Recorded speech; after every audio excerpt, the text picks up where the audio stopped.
Hi, everybody. Welcome. I'm Fortune Senior Writer Michal Lev-Ram. We're excited to have you join us today for a conversation on reimagining work in partnership with Future Forum by Slack. Today, we're focusing on employee empowerment. This is an important subject because it goes directly to the ability of companies to acquire and retain top talent, which in turn helps the overall success of the organization, as we all know. So how can this be achieved? Well, that's what we're here to drill down on today. And we have some great discussion leaders here with us to offer their thoughts and lead us through the conversation. So joining us today are Crystal Ashby, Interim President and CEO with the Executive Leadership Council, Billy Dexter, Managing Partner with Heidrick Struggles, Ashley Goldsmith, Chief People Officer with Workday, and Lynne Oldham, Chief People Officer with Zoom. Thank you all for being here and for letting us use Zoom. Now we know that all of you, our attendees, also have lots of insight and experience to share with us on this topic. So we want to hear your thoughts as well. Please join the conversation. You can drop a question or comment in the chat function at the bottom of your screen. And I'm going to call on you later to share your thoughts with the group on camera, hopefully. Please be sure to unmute, give us your name, tell us where you're from. And a reminder that this conversation is on the record. So, you know, we love to see you. We encourage you to keep your cameras on if you can throughout the event. This is actually something that we'll address throughout the conversation, the whole camera on, camera off issue. But before we get there, let's get started. I want to bring in Future Forum Vice President Brian Elliott, and Brian is going to kick things off with a few insights. Thanks, Michal. I'm Brian Elliott. I run Future Forum, which is a new consortium being backed by Slack, dedicated to helping companies use the events of the past year to really transform how and where work gets done. One of the things that's come out of the past year, a lot of different conversations about the impact of the shift to remote in terms of, you know, work productivity and how that's impacted different workers in different places. The other thing that's been a very real topic is all the impact around racial inequities and social justice. And in particular, what we've learned over the past year in terms of how the shift to remote's also impacted workers from that perspective. So I'm going to share a little bit of data that comes out of the Remote Employee Experience Index, a survey instrument we did last fall that got 9,000 knowledge workers around the globe to tell us a bit more about their experiences working remotely, as well as, especially in the US, diving deeper into differences by race and ethnicity. First, the bad news. The bad news is that we're seeing the same kind of racial inequities showing up at work that we're seeing happening on the news more broadly. When we asked people, do they feel supported by their manager, for example, 65% of white workers said that they did, where the answer was 46% for Black employees. You can see the same thing playing out in, do I feel treated fairly at work, and can I count on my coworkers? So those same differences are showing up in the workplace that were showing up, you know, more broadly in the news. There's also some good news, though. One of the key challenges that we found for people in the shift to remote work, broadly speaking, was sense of belonging, meaning working remotely, people were struggling more with sense of social isolation and feeling like, do they belong at work? That negative balance on belonging, though, was largely being felt by white employees. What's interesting in our study is that Black employees, Hispanic employees, and Asian American employees all felt to actually have a better sense of belonging working remotely than they did back in the office environment. We hosted an event, and I'll share the video from it in the chat after we're done here, with a set of academics back in late October, where Brian Lowry, a professor at Stanford, said, we attributed this to code switching. For himself, as a Black professor at Stanford, even the cost of 9 to 5, 5 days a week, showing up in a majority white environment is taxing. The ability to stay local, but also come back into events from a work perspective, helped him find that particular balance. We are going to be releasing next week or thereabouts the second wave of this research. The good news in it is that on average, that sense of belonging has actually gotten better for white employees as well, while it's maintained that same sense of higher sense of belonging working remotely for Black employees in particular. From a leadership perspective, though, this is becoming more and more critical. Edelman continues to release research that shows us all the same answer, which is trust in major institutions across the US is at an all-time low, especially in media and government. And when they asked people, who do I trust around issues of race and race relations in the United States, the people that are most trusted are your employer.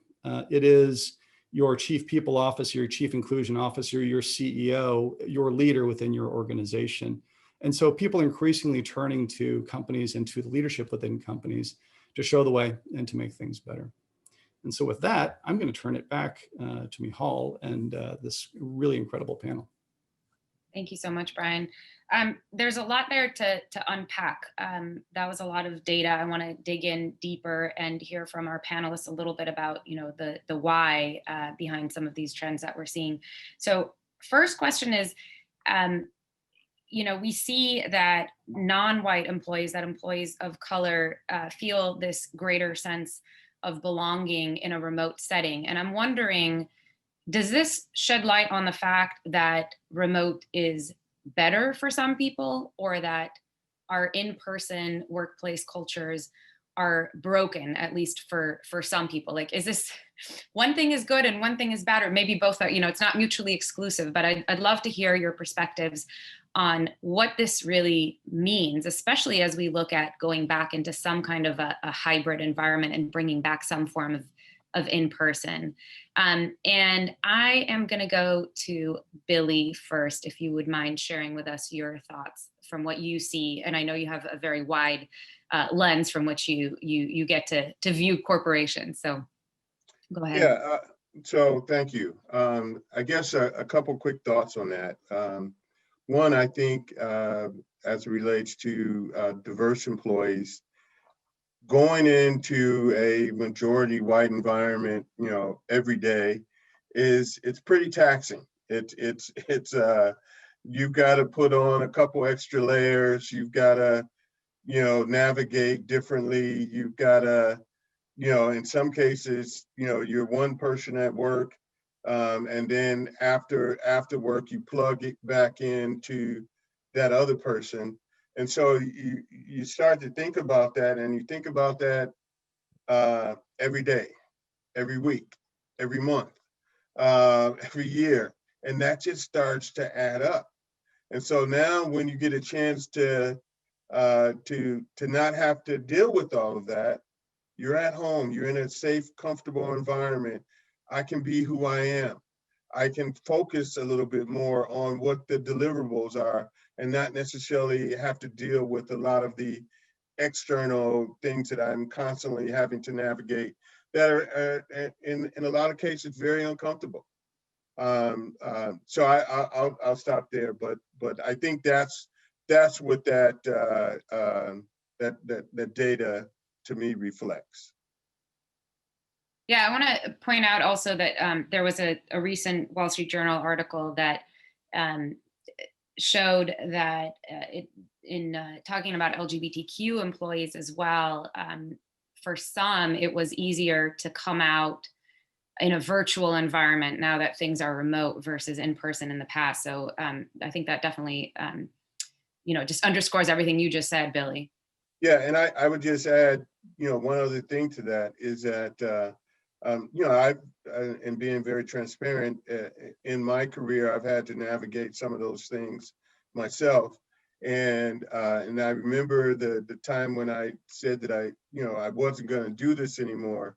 And I had realized that I had been being one person at work and then another person outside of work, and carrying that over the years. And the interesting thing that I learned was that the work environment did not do that to me. I did it to myself. I thought that's what I needed to be able to navigate. And in talking with a number of friends and colleagues over the years, they felt the same way. Oh, thank you for sharing that. Lynne, why don't I jump over to you? I'd love to hear your thoughts about this on a personal level, and also as just what you're seeing across Zoom and other companies today.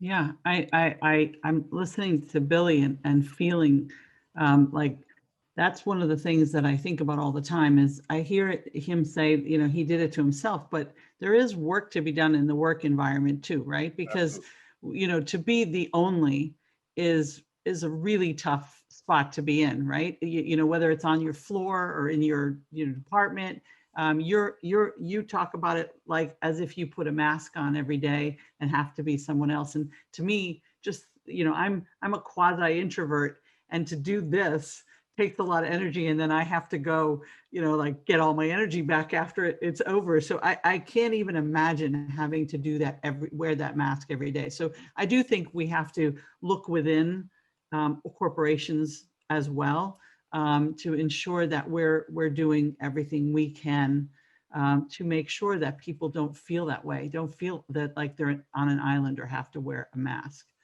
The second part of your question, Michal, was about what? About I was asking more whether the fact that some employees, particularly employees of color, as I mentioned, LGBTQ employees, yeah.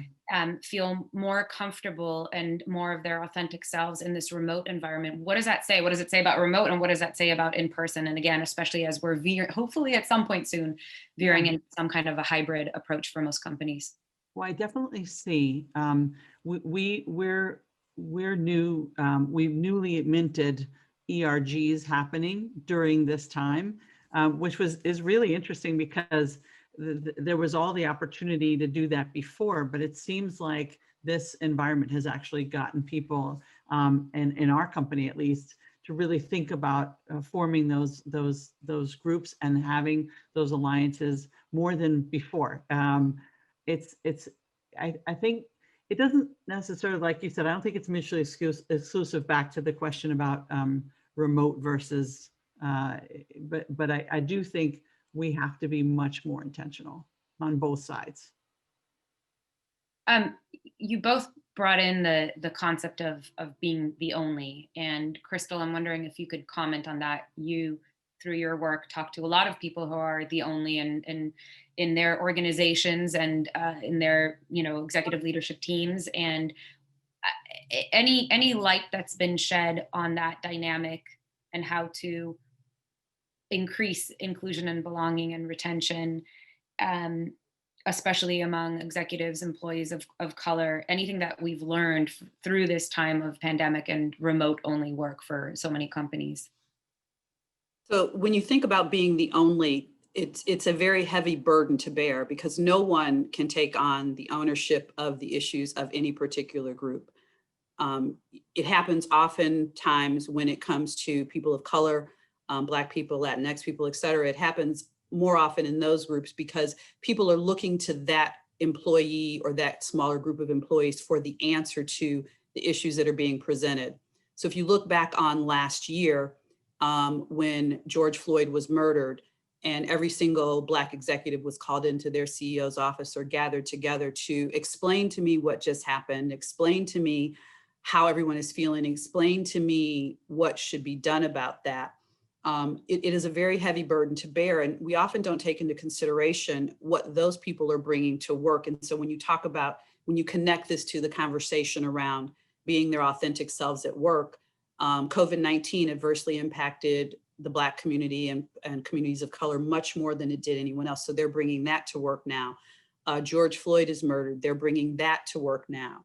The pandemic of democracy seems to have an adverse effect on people of color more than anyone else. And so the responsibility of it is too much for most people to have to take on a daily basis, when really all they really want to say is, you know what, I'm tired too. Because when you talked about the work from home environment, and I think that there's something really extraordinary about it because maybe people are being more of their genuine selves. But what we also have to remember is people are taking on more in that environment.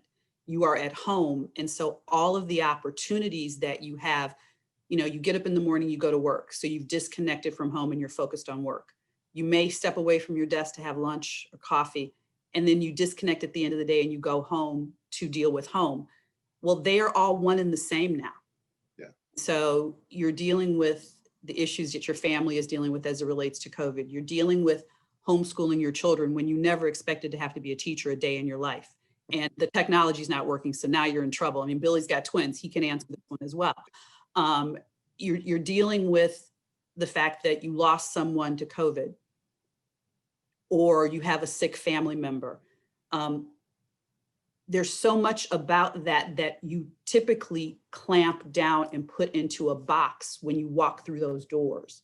That is now, and the last one I would say is the sheer exhaustion of it. You get up, you roll out of bed, you get on Zoom. I had 12 Zoom calls on Tuesday.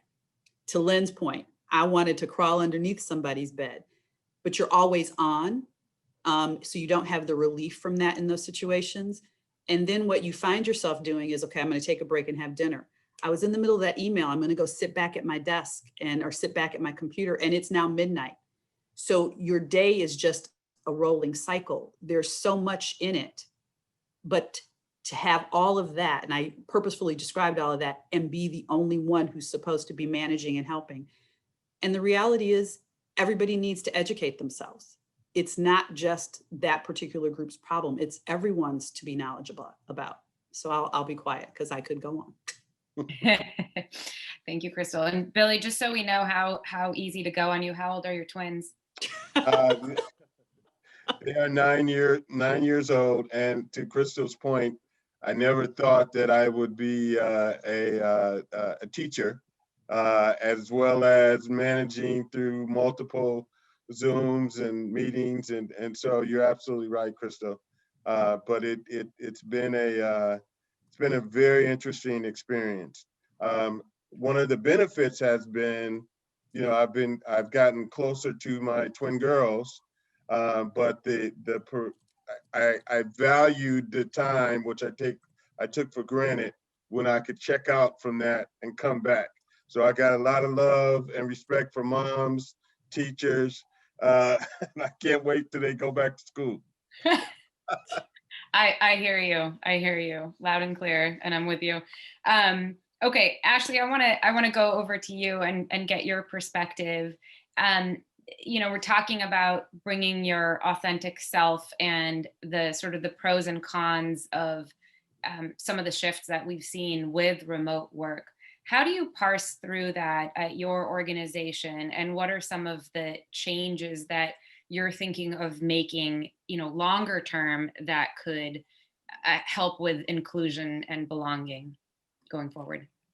Yeah, thanks. At Workday, we talk about having people bring their best selves to work. And what we mean by that is you shouldn't bring the ugly parts of yourself, right? The whole of us, we all have some parts. Like for me, I need to leave my road rage in the car. It could mean leaving my profanity at home. For all of us, it means leaving bias behind. I think there's parts of us that are best left out of the workplace, whether that's the physical workplace or even on Zoom.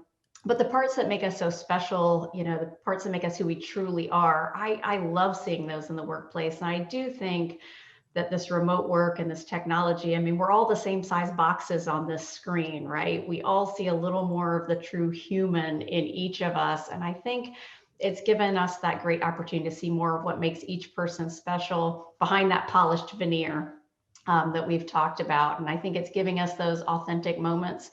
And I also think because of what Billy just said, it's helped us find our voices to ask for the support that we need to get through challenges. You have to ask for a break or help if your 9-year-old twins need assistance getting on their technology right then. That's just the way it is. And I think those things have brought us closer. No doubt there's some downside. I think, the reason we all are desperately craving to be with our family and see our friends again is because there's some magic in that when we're physically together. And I think that togetherness strengthens personal ties. It fosters collaboration, sparks innovation. And an important part we shouldn't forget, it's fun. It's fun to be together, flat out, right? So I think those are the things that are important. I think we have to figure out as organizations, how do we keep the parts of those that were so special, right? How do we keep this somewhat equal playing field of kind of being in the same size boxes on this screen? Not, we don't have different size cubes, or you're in an office and I'm in a cubicle. Things are more equalized. And how do we keep some of that? How do we keep the fact that we all are listening to each other and not forgetting the person that's remote? And I think one of the places that I know we want to really invest is in our people leaders. And I know for all of us in HR, we've long known that people leaders are the key to the day-to-day experience of the workforce. But I think more than ever, we got to help them be really good listeners, encourage their compassion, foster their empathy. And we as companies have to really be listening. I'm a huge believer in pulse surveys, those short little blasts so we can listen, find issues quickly, and respond quickly. I think those are going to be some of the things that are key. So the technology, the programs, and really leaning into the skills of those people leaders that'll help us save some of the good that we have here as we come back around this better experience for everyone. I'm curious if you could also talk a little bit about, and I want to hear from Lynne as well, and some of the rest of you in the Zoom room here. But do you feel, I mean, if you were like training your former self to take on this role, knowing what you know today about some of the issues that you've had to tackle on the HR people front at a large organization, I mean, what are the skill sets that are necessary today and that are different from how HR professionals have been trained and groomed in the past, if at all? I think it's interesting. I'll give a couple in. I'm not asking you to point out your flaws. Okay. I'm saying generally. There's plenty. We could get going. I think there's areas of emphasis, I guess I would say, and one is, boy, just being super nimble. I mean, whatever your playbook was, it got tossed. You better figure out how to be dancing on your feet. I kind of think of a tennis player. They're always kind of bouncing on their toes, like. You need a lot of that right now. And I think that that's been particularly important. And then I think this, crisis work, I don't think a lot of us were trained in how to handle a crisis and multiple ones at the same time. And I think we've all gotten a lot better. And I would probably have told my former self, get better at that. And then I think the pieces around diversity and inclusion, I think many of us would say it's been a priority in HR circles for as long as any of us can remember. But I think what I hear and what I say to myself is the status quo won't do, and this not on my watch anymore is really important. And I think I would probably kind of give myself a little smack about the head and say, make it more important, make it a bigger piece of your agenda now, not later. Great, thank you. Thanks for sharing that. Lynne, anything else to add? Well, as Ashley said that, I was actually thinking dodgeball, because that's how it feels like. I feel like I'm constantly moving, dodging, weaving. I would add to that probably this idea of being a better futurist. So thinking more about what could come around the corner, there's all kinds of discussion now about what the internal threats to the country, and we've known that for a long time and all that. If we were that way as HR people, I think we would be thinking about what could come around the corner and being having more ability to plan. I don't know if that's in the same bucket as crisis, but it's being more of a futurist as opposed to just living in the here and now. Now in tech companies, the here and now is important because we are moving at light speed, but I think we don't do enough looking around corners. Yeah. I would just add, from my experience with some of the HR programs and initiatives, I think during this time, having more flexibility and being able to customize some of the offerings, I think is so important, because oftentimes we'll create programs and initiatives for the masses, excuse me, and not look at, now people are at home, they've got different needs. We assume everybody has the same resources, which is not the case. So I think we've got to figure out how to be a little bit more nimble and customize some of the programs and initiatives. I think about when we first started being at home, the first couple months, was exciting and thinking this is cute, this will wear off, we'll be back by the summer. Then when that didn't happen, I started to feel like, okay, man, there's something off here that that I'm not really sure what it was. And what I'd realized is that I'm probably the opposite of Lynn, is that I'm very extroverted. And then all of a sudden that came to a halt for me. And everything I was doing was at home and I wasn't connecting with folks. And so it kind of threw me off my game a little bit until, you know, I realized that. And so I started to have to make some of the things that I looked forward to, like connecting with a lot of my colleagues at work, and make that smaller. So, you know, I just took the initiative and started putting together a couple happy hours of virtual coffees, and it helped me to kind of feel a little bit more connected.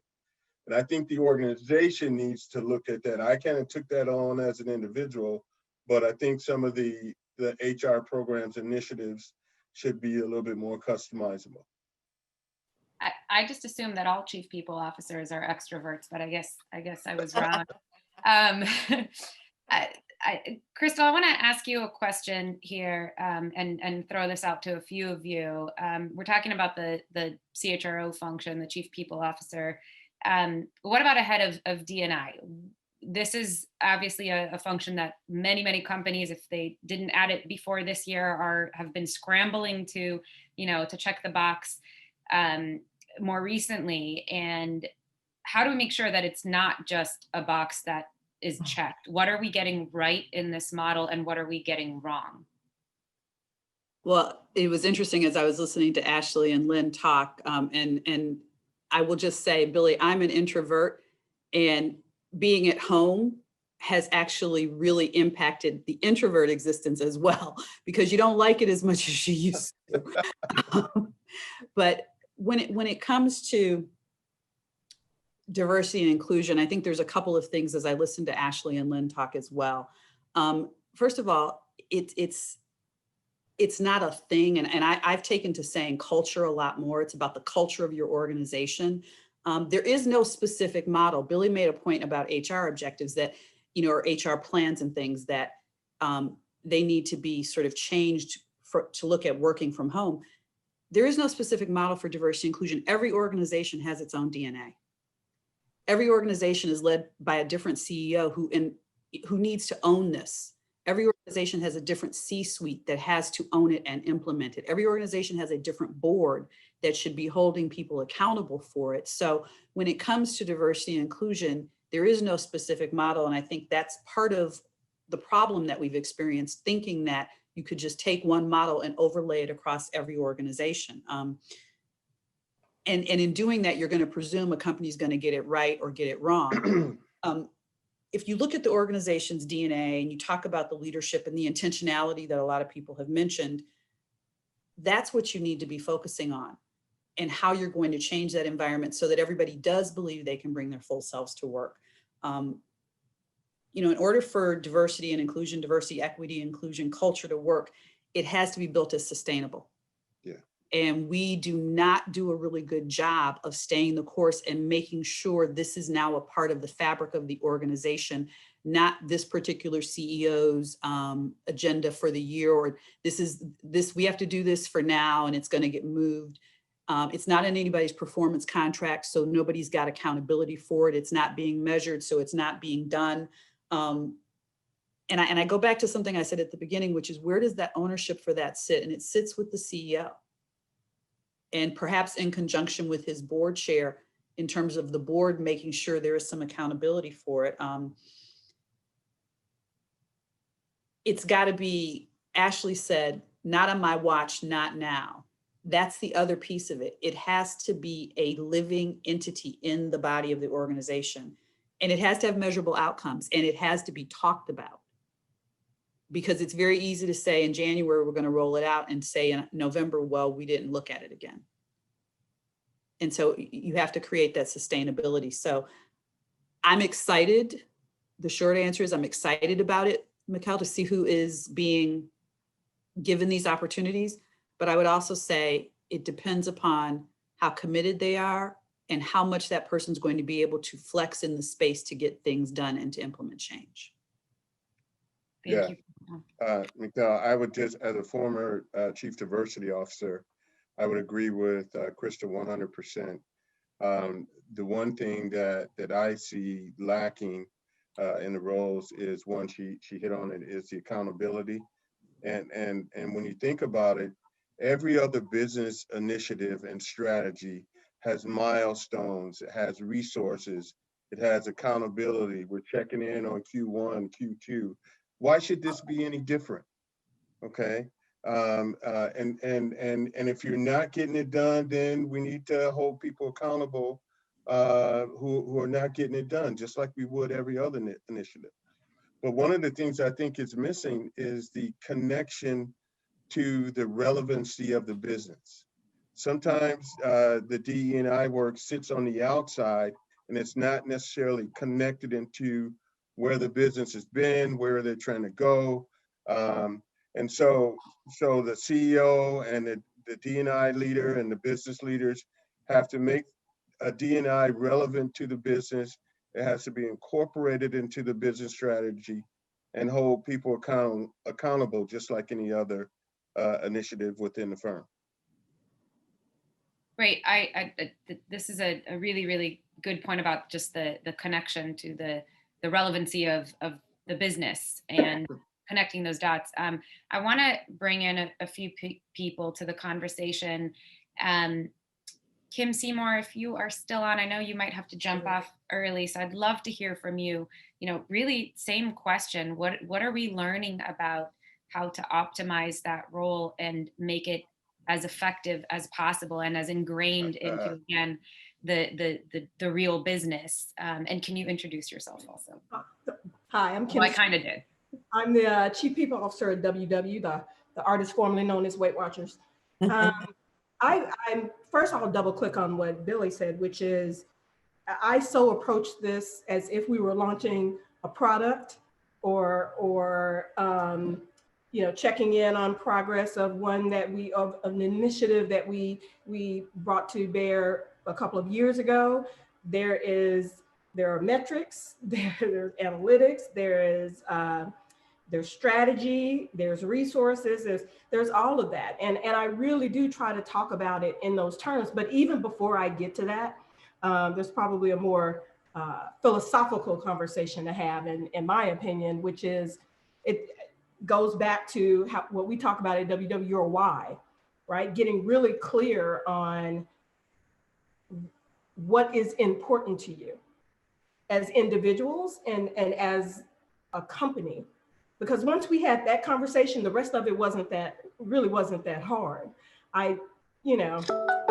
There's so much that you've said today, all of you, that kind of comes into how we approach things at WW, or at least how Kim approaches things.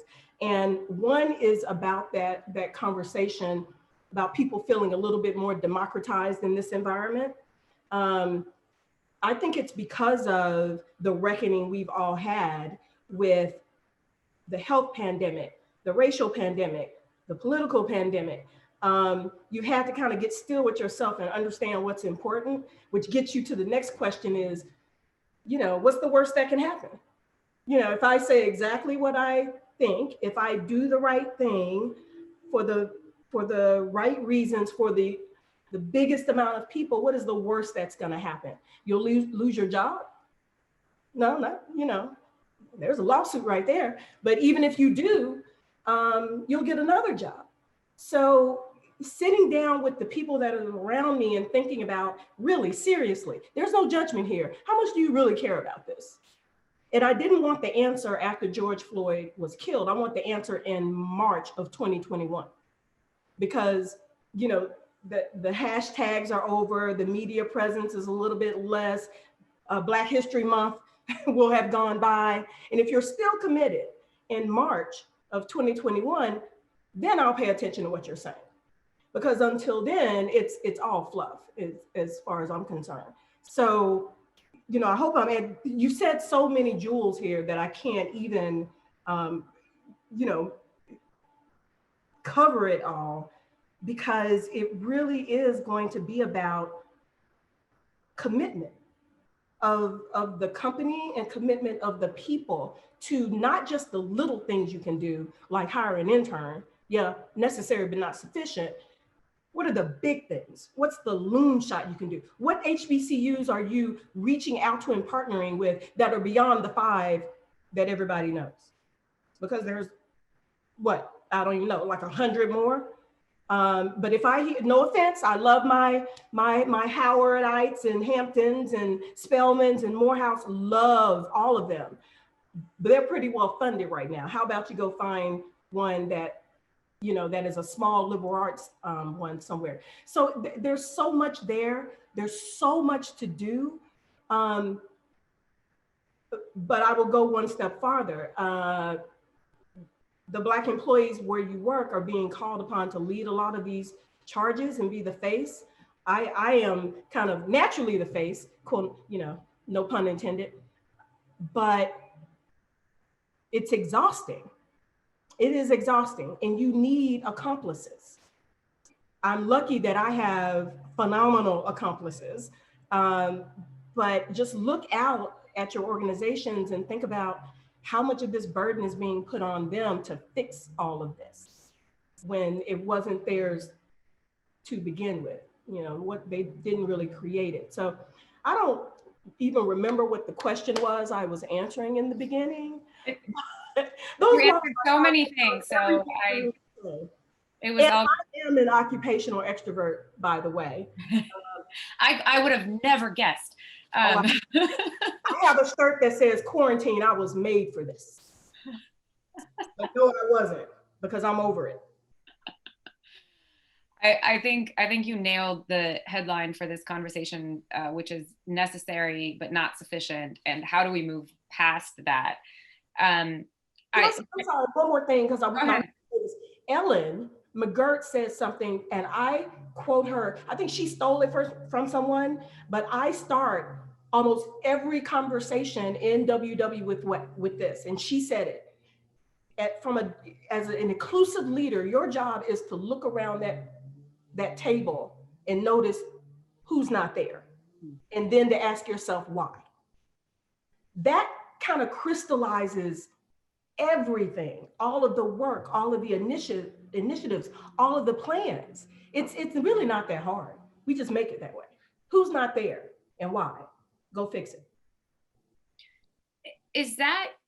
Does that question become easier or harder to ask yourself when you're in a remote or a hybrid environment, especially for companies that plan to stay hybrid moving forward?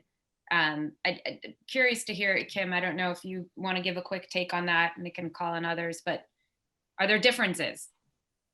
I want to hear other people, but I would say it seems a little easier.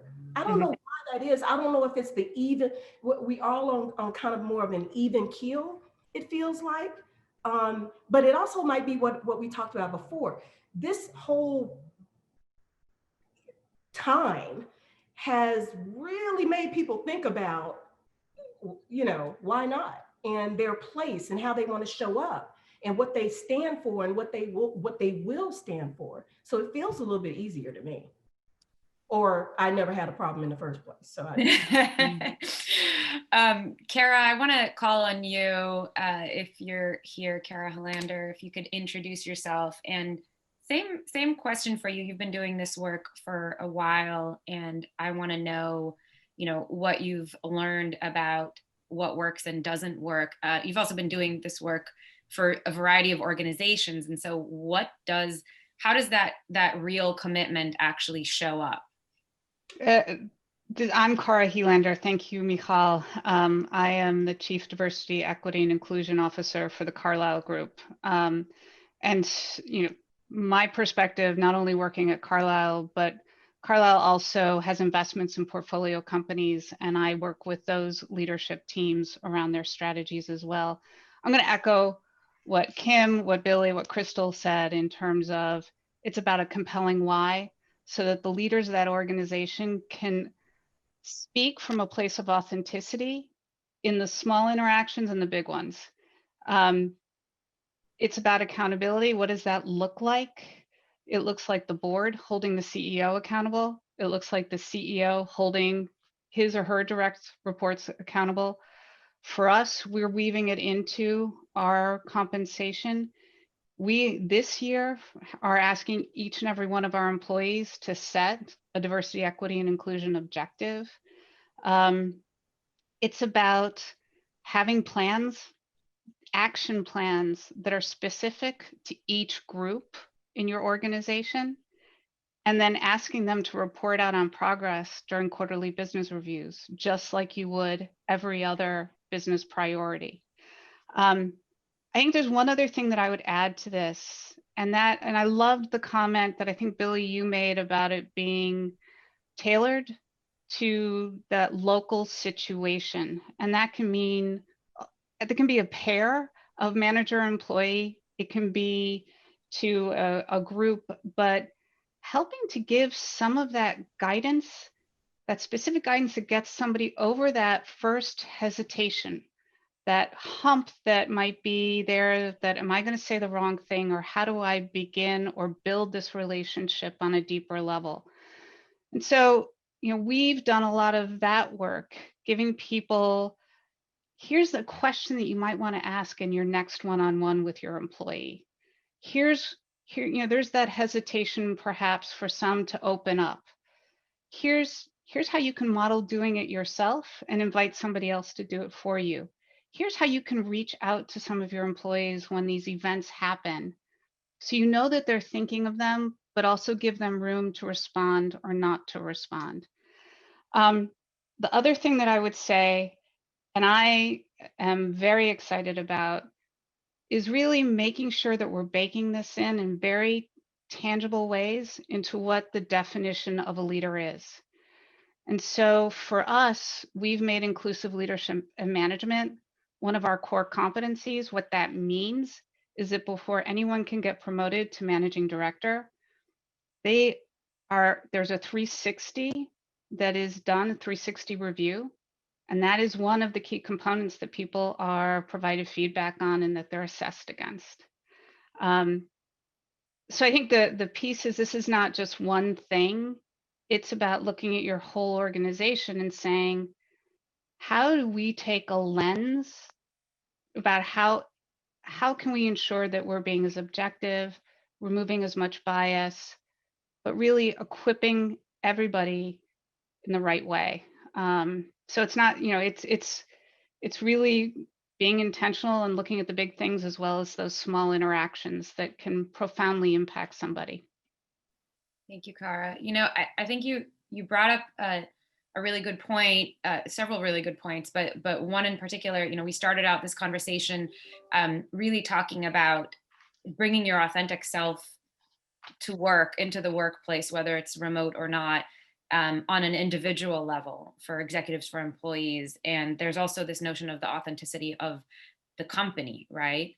And those play into each other, and it has a great impact on inclusion and belonging for employees, of course. But I loved what Kim said also about, I want to see what you're doing in March 2021, not what you've been doing. And so I'm wondering if the panel can comment, and please, anybody who wants to jump in, just chime in on the chat and I'll call on you. But I'd love to go to the panel to just find out, when it comes to that, the authenticity of the company, of the CEO, of the entire executive leadership team, and where they choose to, focus on and put their words. We're talking about accountability. Like, how do you maintain that? How do you hold the company accountable? What are employees going to be looking for as we come out of this immediate crisis? There are so many crises, that are still going to be there and have always been there. So I'd love to hear, just raise your hand, whoever wants to tackle that first. And hopefully my question made sense. Yeah, Michal, I'll tell you, we practice transparency, and we're very much a company that says we're continuously learning. So we approached, especially after George Floyd's murder, this from a perspective of, we don't know what we don't know. And to Billy's point and to Crystal's point, we didn't want to ask our Black employees. We thought that was putting too much burden on them in terms of like explain this. So we went about really an education effort. We partnered with the USC Center for, I think it's Race and Equality, and it's the Dr. Sean Harper and our Chief Diversity Officer did a Time Talks series, which was all broadcast within, and we used it to ask really hard questions.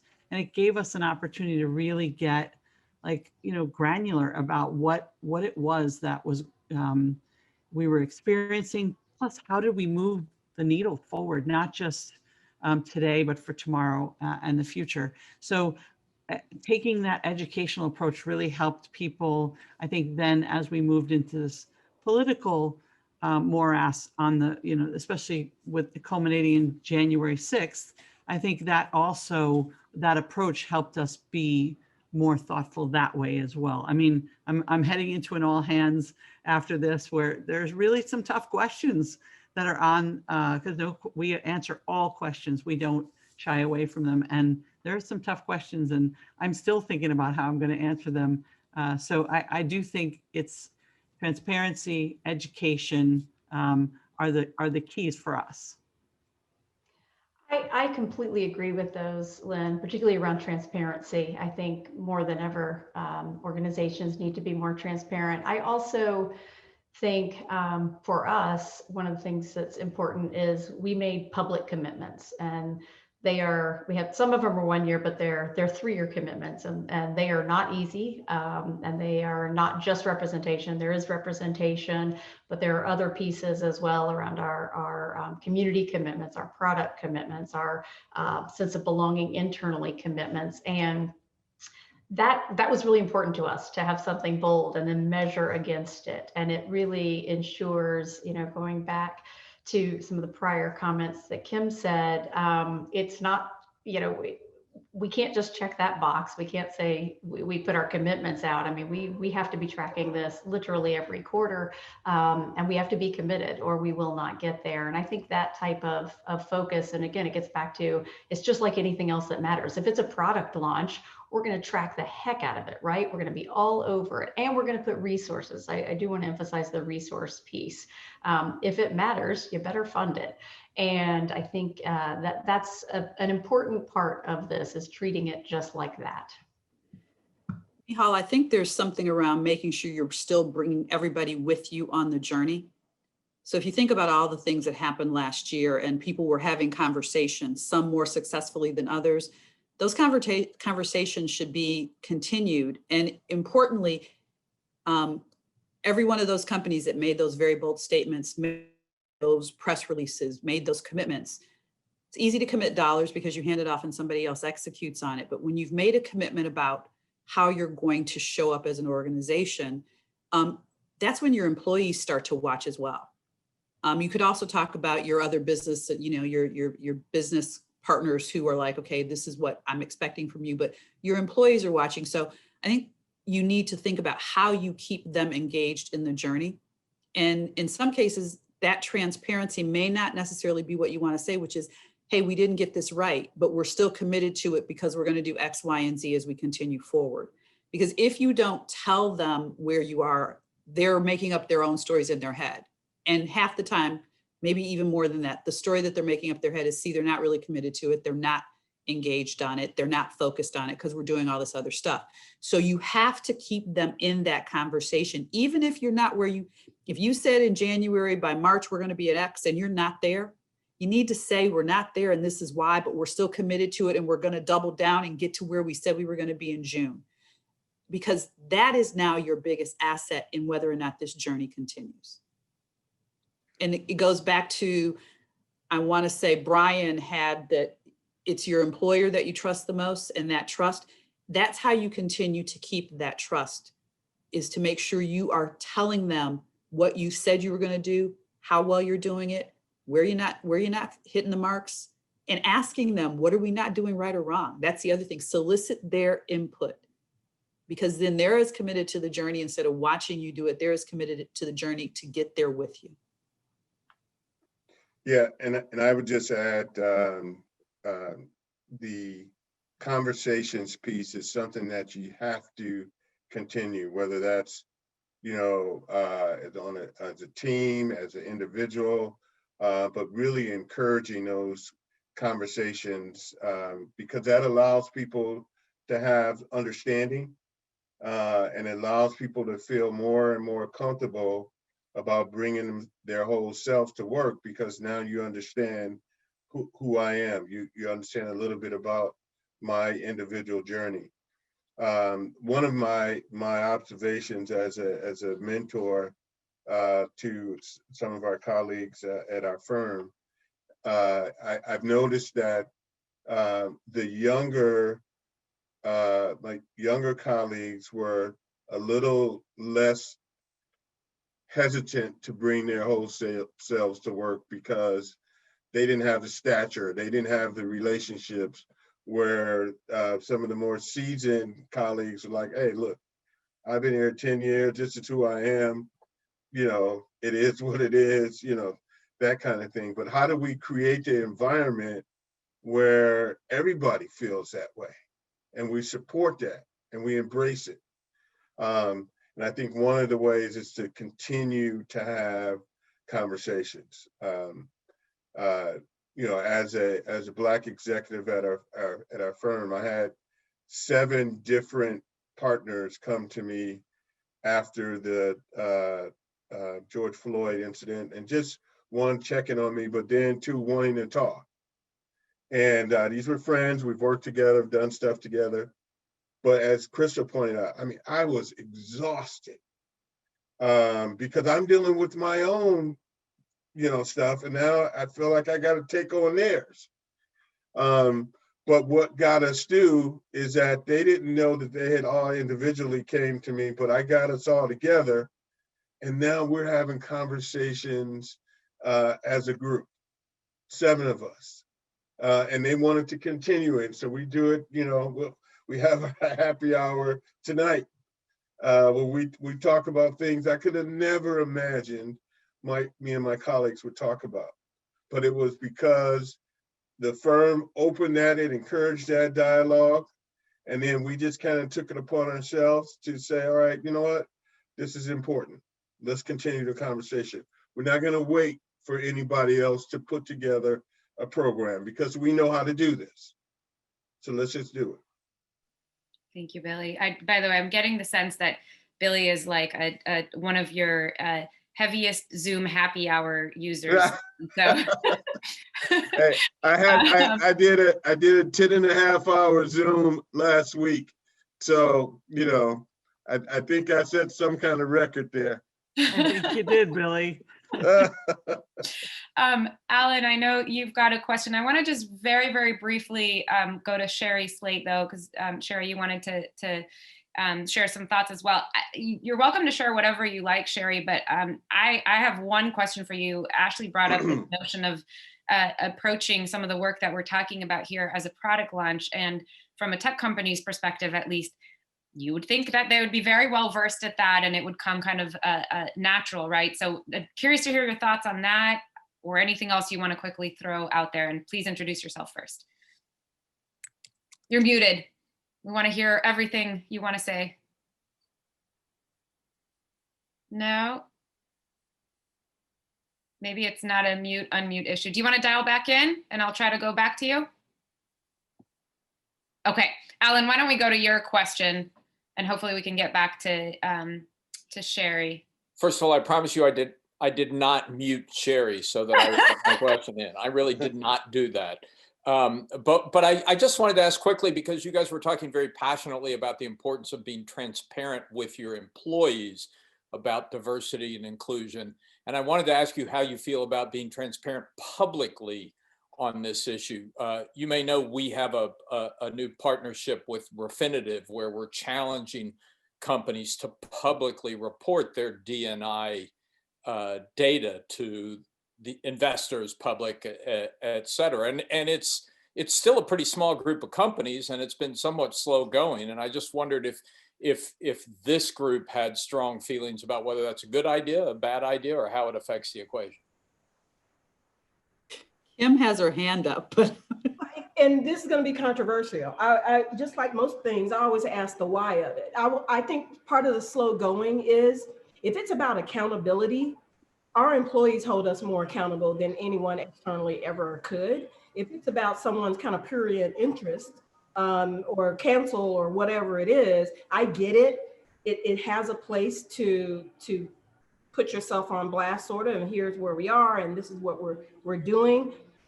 It seems to me to be less for the benefit of moving things forward, because there are other ways to do that. Now, I could be saying that because I'm the leader of HR and I'm the owner of that data, and how it goes is how I go. But as long as I'm being very transparent with our internal population, letting them be involved in making it better, that's really the only obligation I care about.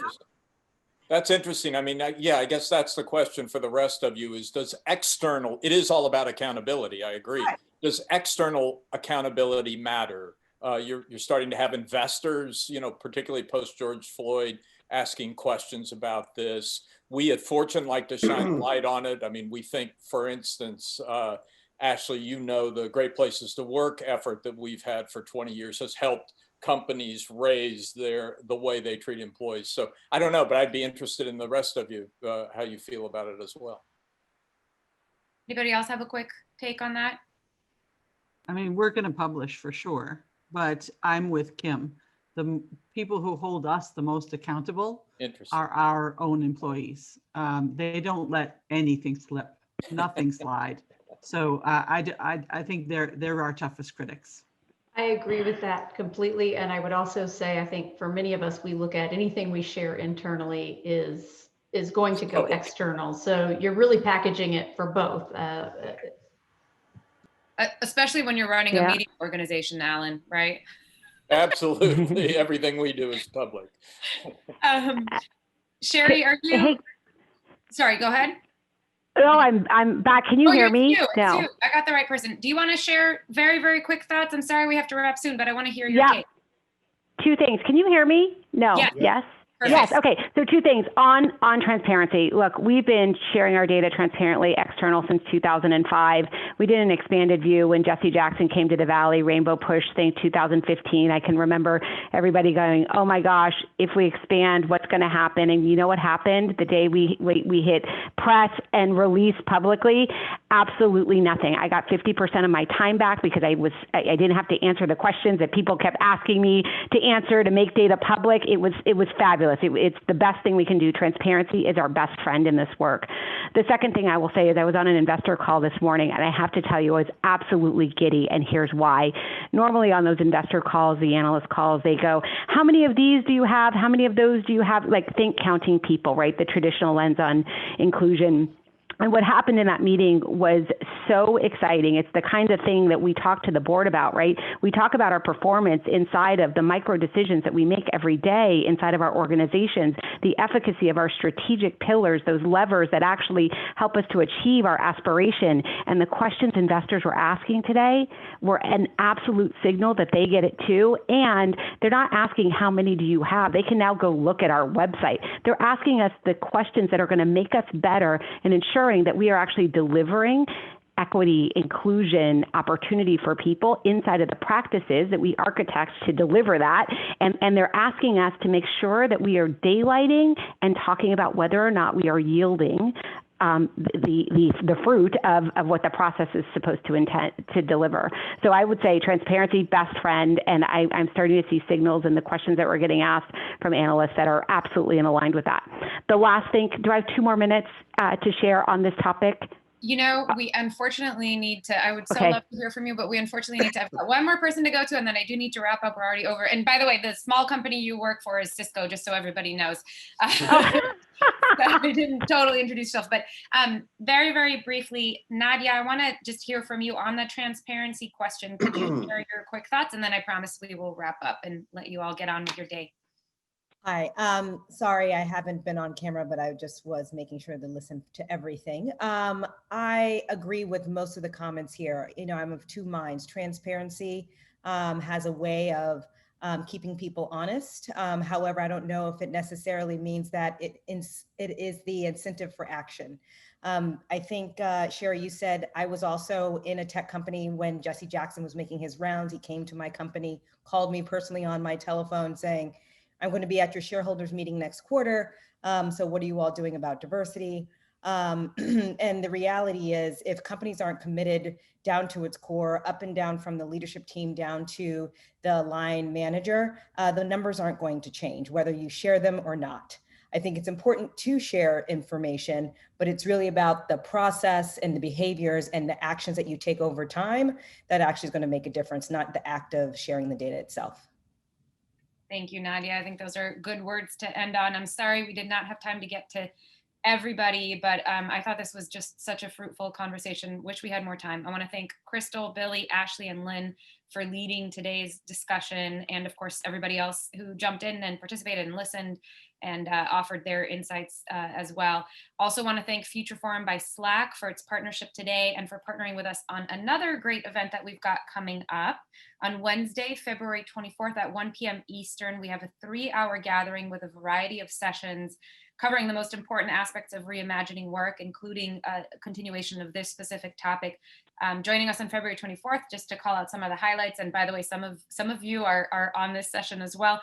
Ariana Huffington, founder and CEO of Thrive Global, Marlo J. Gall, the Chief Talent Officer with Ariel Investments, Nicole Lemarou, Chief Human Resources Officer with IBM, hi.